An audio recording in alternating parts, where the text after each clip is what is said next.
So I've recorded this video already one time, but I don't think I explained very well what I was trying to. So I'm gonna record it again. Trigger warning, or warning in general. I will be talking about death, and I will be talking about drug use. The other morning, we were sitting in the tent because it was still a little chilly outside, and my phone was basically dead.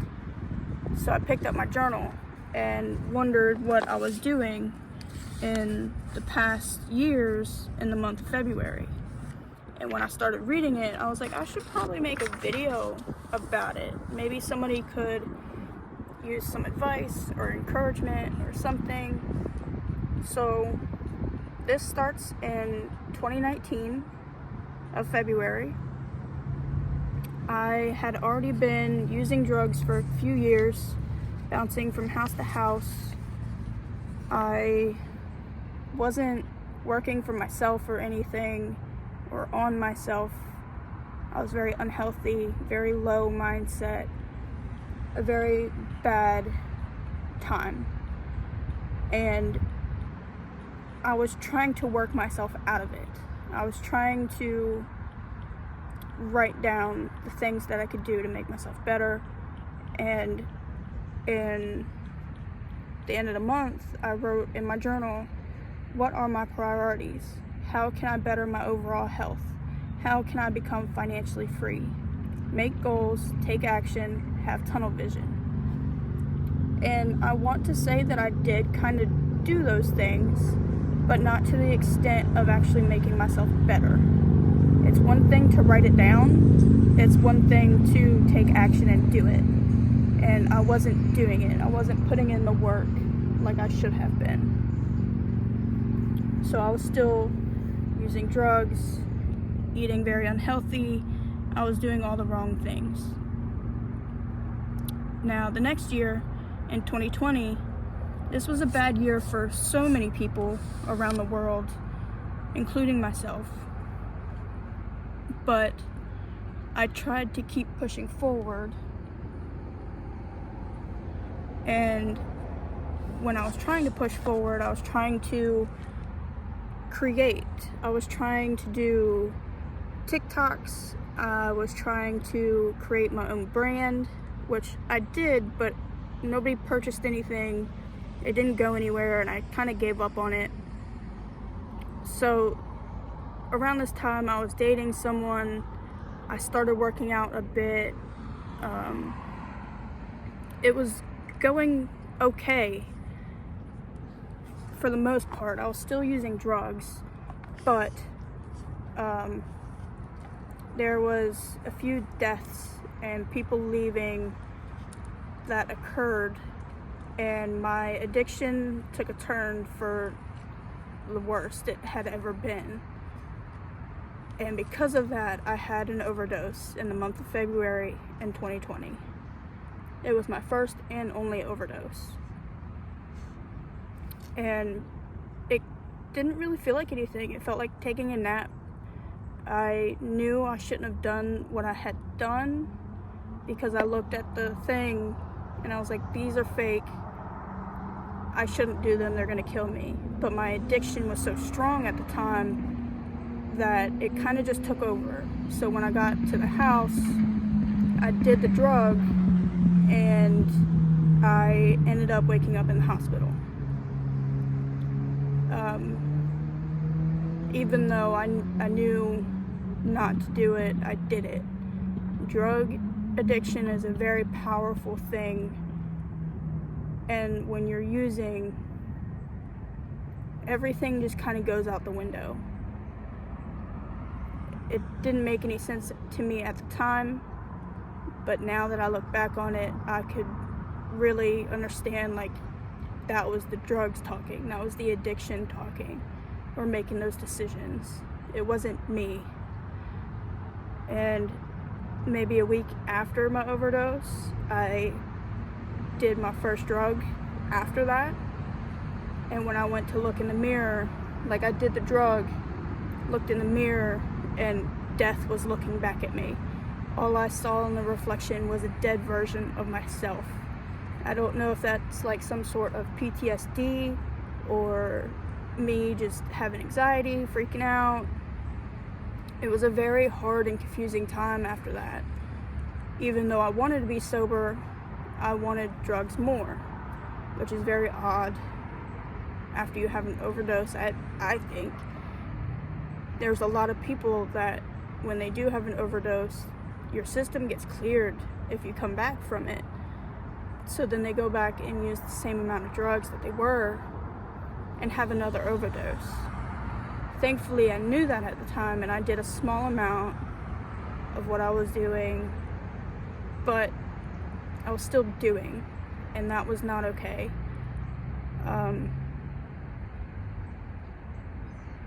At this point in my life, I fully gave up. I saw no point in trying to get sober. I stopped working out. I ruined my relationship. Everybody else kind of gave up on me. I hit one of my lowest points in my life because of drugs. And it was very scary for me to now look back at that and be like, that's who I was then. It was a very gut-wrenching feeling to look back at those times, because I know I'm not that person. I know who I am, and that was not me at all. So in the next few years, I finally got the courage for myself to move away from that location and change my entire life. I ended up moving to South Carolina, and in 2022 is my next entry, so I skipped a year. But in 2022 of February, Nova got really sick. Everything was going great. My life was perfect. I was exploring different hobbies. I was sober. I had a decent amount of income. Everything was, so to say, perfect. But when Nova fell sick, I had that moment of I want to give up. But looking this poor baby in the face and like talking to her and everything, it put me back up to fight and continue to fight. Everybody told me to put her down at the time, and thankfully I did not listen to those people, because she would not be here with me today. But I can just see that she wasn't ready to give up. Our life was just starting, so I didn't want to give up on her or myself. And thankfully we got everything worked out and she was doing good. My next entry is in 2023 of February. I'm still living in South Carolina, but this time I was alone. I was living with my mom in a house, but then my mom moved away, so then I had to fully pay for everything by myself, which made my income less than the bills were. My bills were way higher than what I was earning. So I had to make changes. I had to figure things out. I had to stop doing my hobbies like fish keeping and stuff like that. I had to sell all of my stuff and try to make ends meet. And then from there, I ended up getting a different job at a better place. It was paying me really well.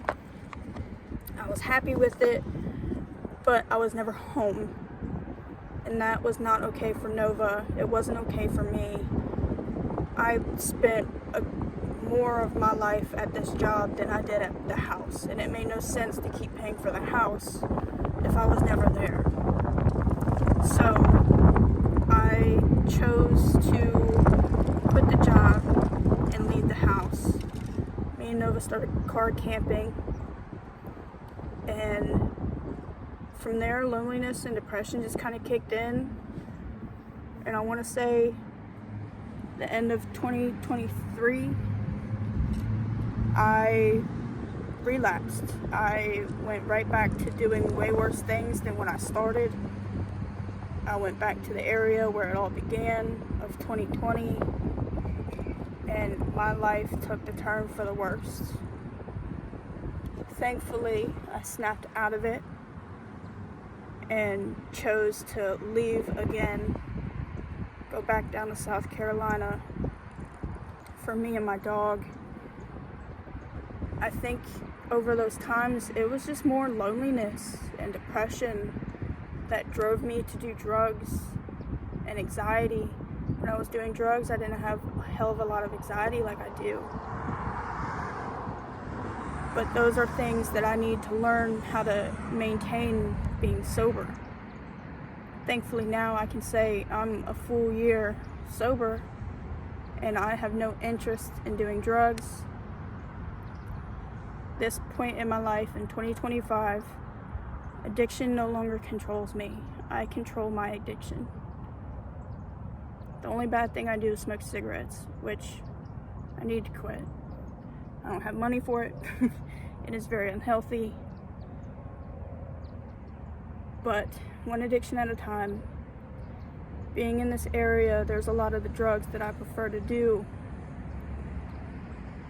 But I've learned to control myself and say no and walk away if I need to, or continue doing what I set out to do for that day without entertaining the thought of doing drugs.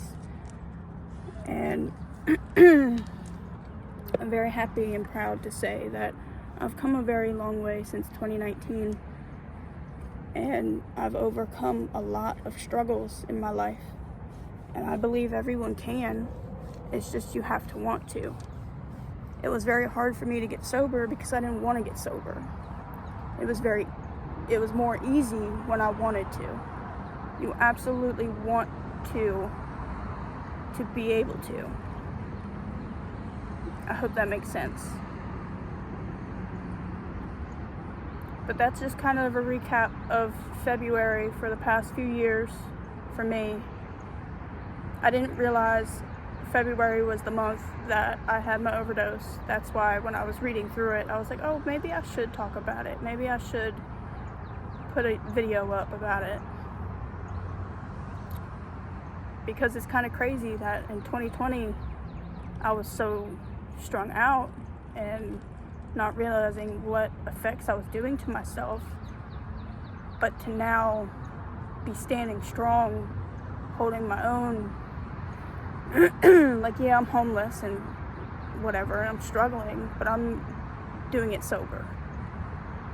And I could see drugs and still walk away. I'm very proud of how far I've come as a person. I do not regret any decision I've ever made. I'm sad about it. I'm mad at myself for it. But those are lessons that I needed to learn. Those are things that I needed to overcome and grow as a person. And I'm very happy with the choices I've made, especially this year. I'm very happy with this year and like the end of 2024. I'm very happy with everything I've chose to do. I might not be in the best scenario, but I'm doing the best I can with what cards were given to me, you know. So I hope someone out there can take that and use it, help themselves, help someone else. You can overcome if you want to be better. Don't let things keep dragging you down. Get up, keep fighting. Don't ever stop. Have a good one.